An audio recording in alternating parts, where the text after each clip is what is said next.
بسم الله الرحمن الرحيم كسو دوادا مركله iyo barnaamijkii xulashada wararka qodobada saaka barnaamijka aan idinkugu hayno waxaa kamid ah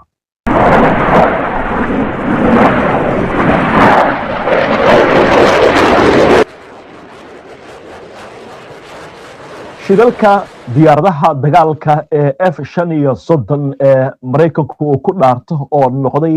tusbax afka laga furay iyadoo qasaaraha uu ku dhow yahay 2 bilyan oo dollar ugu yaraan 15 diyuuradood oo sida shimbirihii u soo daatay Iiraan oo la sheegay inay ka fakarayso inay qaado weerar ka hortag ah oo ka dhanaha Mareykanka haddii ay fashilmaan dadaalada diblomaasiyadda ayna sii socdaan hanjabaadaha uga imaanaya Trump tani waxay ku soo aadaysaa iyadoo madaxweynaha Mareykanka maanta uu qabtay Iiraan inay ku furto marinka Hormuz ra'iisul wasaaraha Israa'iil oo si cad u qiray inuu jiro khilaaf kala dhaxeeya Donald Trump haddaba muxuu ku saabsan yahay khilaafku xog ayaan idinkaga haynaa ciidamada ilaalada kacaanka islaamiga ee Iiraan oo sheegay inay howlgallo militari ka fuliyeen gudaha wadanka Ciraaq Israa'iiliyiinta dibadaha u haajiraya ayaa tiradii ugu badneed la diiwaan geliyay iyadoo kuwa harana ay wacad ku mareen inay isaga tegi doonaan Israa'iil haddii dib loo soo doorto Netanyahu dhammaan wararkan iyo weliba qodobo kale oo faahfaahsan iyo wixii warah ee soo dhaca intaynu hawada ku jirno ayaan idinkugu soo gudbinaynaa barnaamijka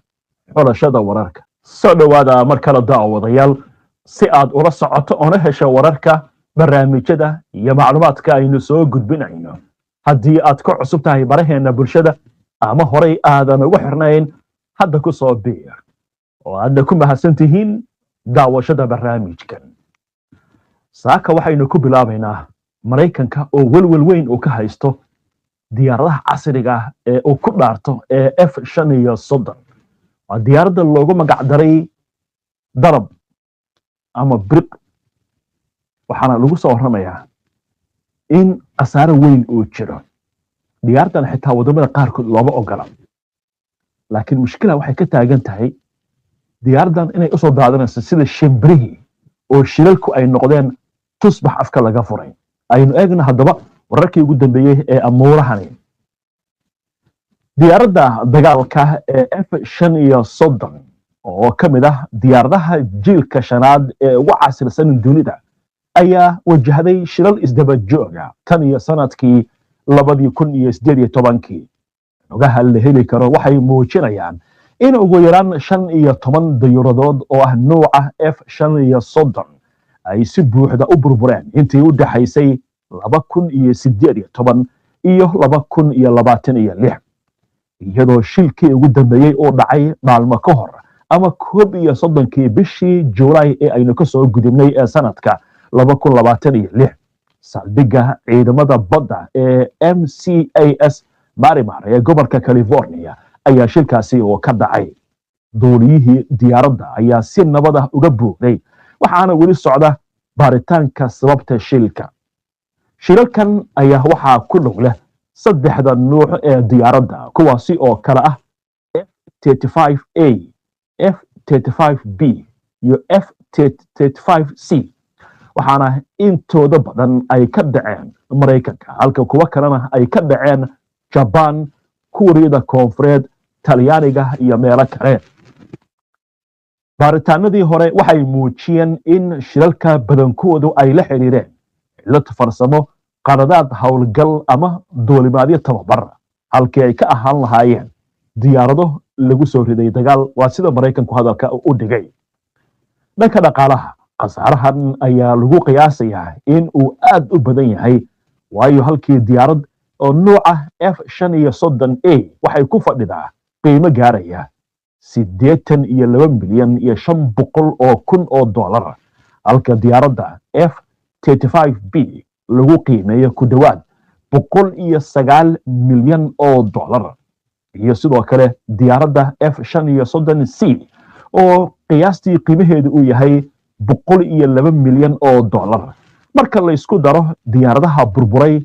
qiimaha halkii diyaarad marka la qiimeeyo oo gebi ahaanba la isku daro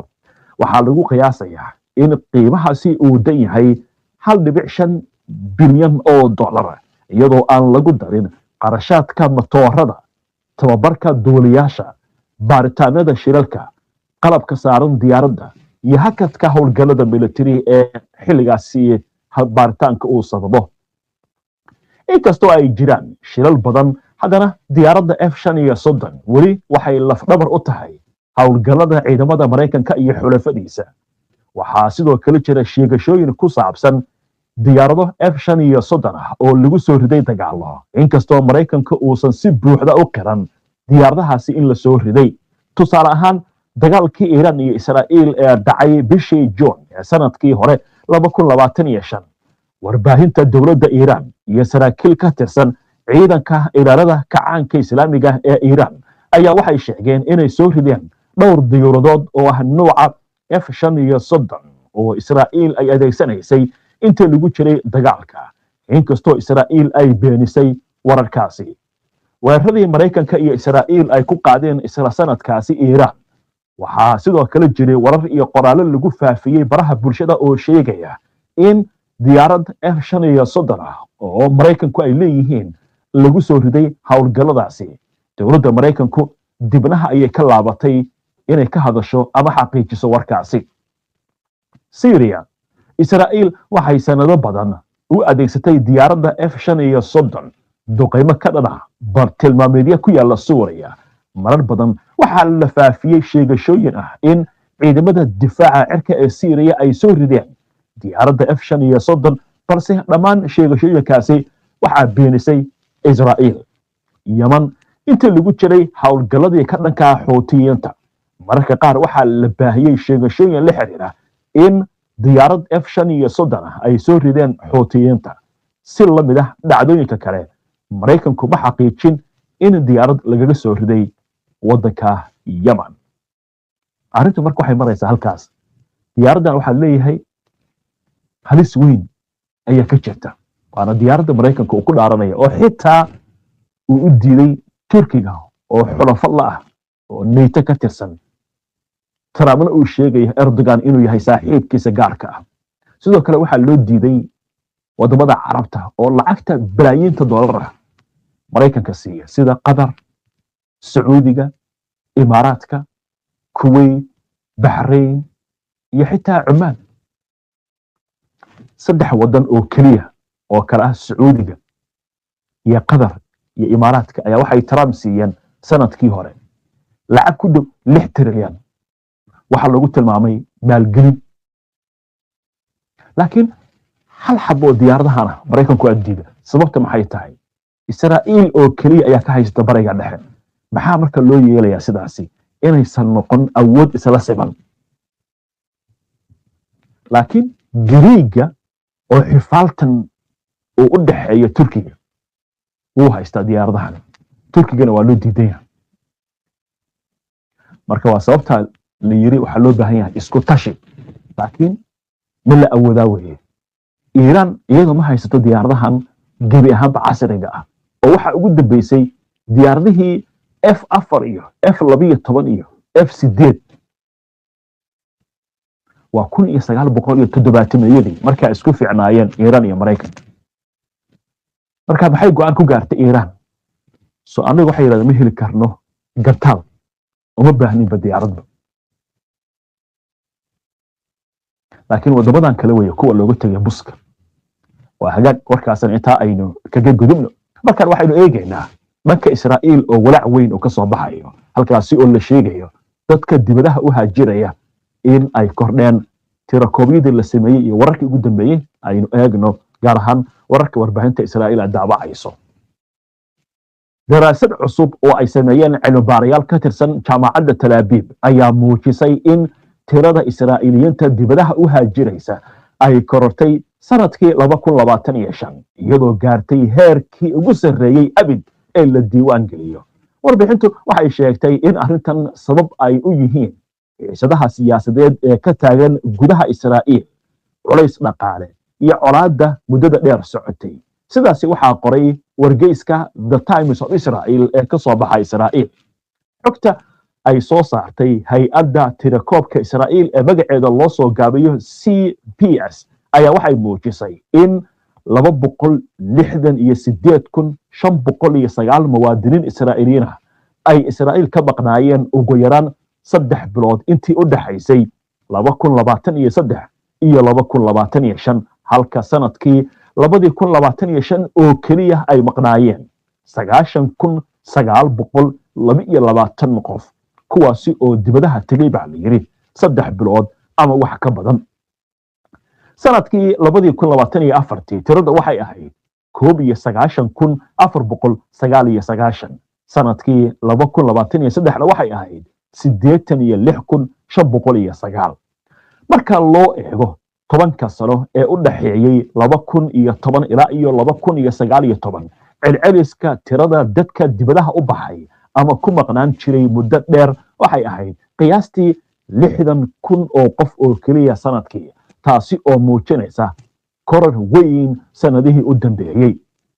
Professor Itai Ater oo ka tirsan jaamacadda Tel Aviv ayaa waxa uu sheegay in inkastoo tiradani aysan weli qatar toosa ku ahayn adkaysiga Israa'iil haddana haddii isbeddel la waayo ay mustaqbalka saameyn ku yeelan karto amniga iyo dhaqaalaha Israa'iil.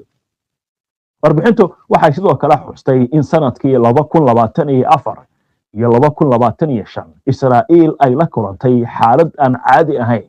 iyadoo dadka dibadaha u baxaya ay ka bateen kuwa u soo haajiraya gudaha Israa'iil. khubaro ku takhasustay tirakoobka dadka Yuhuud ayaa waxay sheegeen in tani ay tahay dhacdo dhif ah marka loo eego taariikhda casriga ah ee Israa'iil. daraasado kale ayaa waxay tilmaameen in dad badan oo Israa'iil ay ka guurayaan iyagoo markaana sababtu ay tahay walaac la xiriira xaaladda amniga, isbedelada siyaasadeed ee xukuumadda iyo fursado dhaqaale oo ay ka helayaan wadamo kale.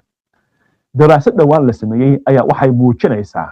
in dad badan ay wacd ku mareen in haddii dib loo soo doorto Netanyahu ay iskaga bixi doonaan Israa'iil. waa tahay warkaasan intaa aynu kaga gudubno waxaan u gudbaynaa wararkii ugu dambeeyay ee xaaladaha colaadeed ee gobolka bariga dhexe. maanta waxay ku eg tahay waqtigii Trump uu u qabtay Iiraan inay ku furto marinka Hormuz, laakiin haddana madaxweynaha Mareykanku wuxuu leeyahay marinka Hormuz ciidamada Mareykanka ayaa gacanta ku haya. waxaan kaloo idiin haynaa warbixin la xiriirta ciidanka Iiraan oo gudaha waddanka Ciraaq howlgallo ka fuliyay iyo weliba warar kale oo arrimahan la xiriira iyo sidoo kale Ciraaq oo Iiraan kala hadlaysa sidii marinka Hormuz maraakiibta shidaalkooda sida loogu ogolaan lahaa.